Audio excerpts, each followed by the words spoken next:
My mom's, she got us, or got me into like art lessons with this bald Chinese dude in Forest Hills, Queens. He would do a lot of still lives and do a lot of like painting on the street, which was interesting to me. I wasn't very good, which I think was my main like memory of the classes. I still remember like people walking by our paintings while we're doing them on the street, and they'd be like, "Oh yeah, that's pretty good," when they would look at Jason or David's stuff, and then they would look at mine and they would just keep walking, and I would be like, "Oh man, I really like suck at this." It's good to have that memory that like, oh, you were never like some sort of child prodigy at this, so it feels like all the progress I've made since then feels very my own. I spend a lot of time thinking about the past. Like, I had these manic episodes during college that were really hard to process. And I think that's what the paintings ended up becoming. They ended up becoming like, man, I can't tell like what was real from that time, what was not real, what was imagination or hallucination. So like these paintings become like a weird, combination of all those thoughts and feelings. I had all these like grandiose delusions at the time when I had those manic episodes. So there were all these like, my brain was just like firing off rapid speed because I wasn't sleeping for weeks. I would catch like 20-minute snoozes here and there, but like once you lose that amount of sleep, your brain just kind of is like a machine gun, like rattling off all these ideas. And I was never like a religious person growing up. I was pretty much a staunch atheist, but all of a sudden I would have all these like religious themed thoughts and hallucinations, and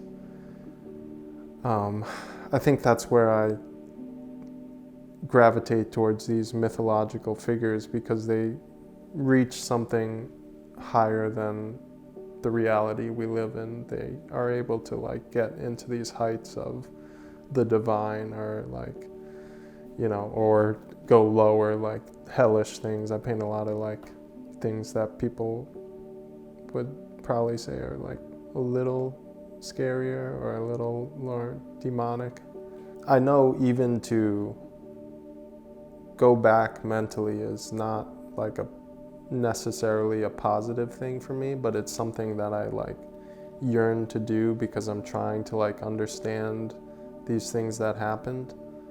But the paintings is like a safe spot for those types of feelings because it just exists in an object. It's not like how I have to necessarily live. So I used to think about it as like, oh, these are like self-portraits of me now, but it's not really a self-portrait of me now, because me now is just thinking about what happened a couple, now like 10 years ago. It's really about like me trying to find memory in a new form.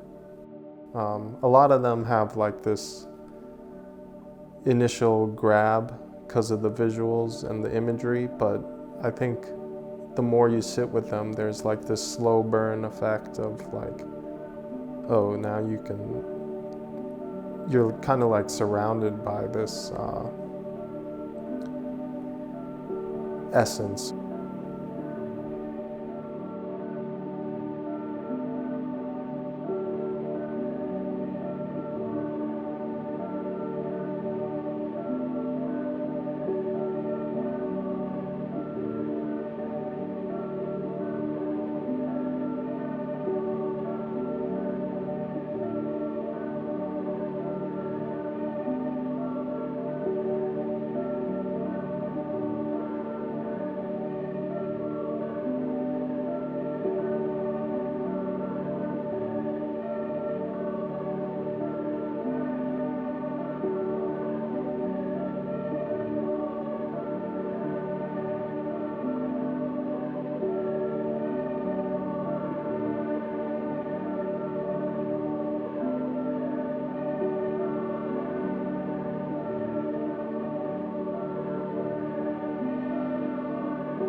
But I think that's a lot of my painting process. Like, it's all